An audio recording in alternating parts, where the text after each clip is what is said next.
যুক্তরাষ্ট্র ও মালয়েশিয়ায় বেনজিরের সম্পদ জব্দ, ব্যাংক হিসাব ফ্রিজ। পুলিশের সাবেক মহাপরিদর্শক আইজিপি বেনজির আহমেদের বিরুদ্ধে দুর্নীতির অভিযোগের তদন্ত চলাকালে যুক্তরাষ্ট্র ও মালয়েশিয়ায় থাকা তার সম্পদ ও ব্যাংক হিসাব জব্দের আদেশ দিয়েছে ঢাকার একটি আদালত।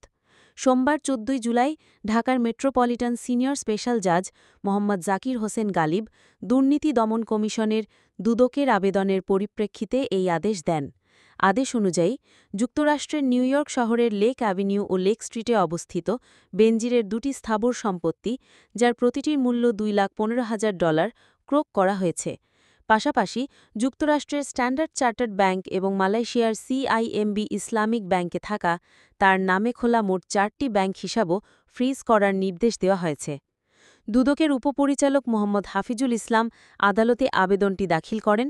আবেদনে বলা হয়, বেনজির আহমেদের বিরুদ্ধে ৯,৪৪,64,৭৫১ টাকার জ্ঞাত আয় বহির্ভূত সম্পদ অর্জনের অভিযোগে একটি মামলা দায়ের করা হয়েছে। তিনি পুলিশের আইজিপি থাকাকালীন সময়ে এসব সম্পদ অর্জন করেছেন বলে অভিযোগ রয়েছে। দুদকের আবেদনে আরও বলা হয়, অভিযুক্ত ব্যক্তি বর্তমানে নিজের ও স্বজনদের নামে থাকা সম্পদ গোপনে হস্তান্তরের চেষ্টা করছেন। ফলে রাষ্ট্রের পক্ষে এসব সম্পদ বাজেয়াপ্তের সম্ভাবনা ক্ষুণ্ণ হতে পারে। তাই মামলার চার্জশিট দাখিলের আগেই সংশ্লিষ্ট সম্পদ জব্দ করা জরুরি বলে উল্লেখ করা হয়।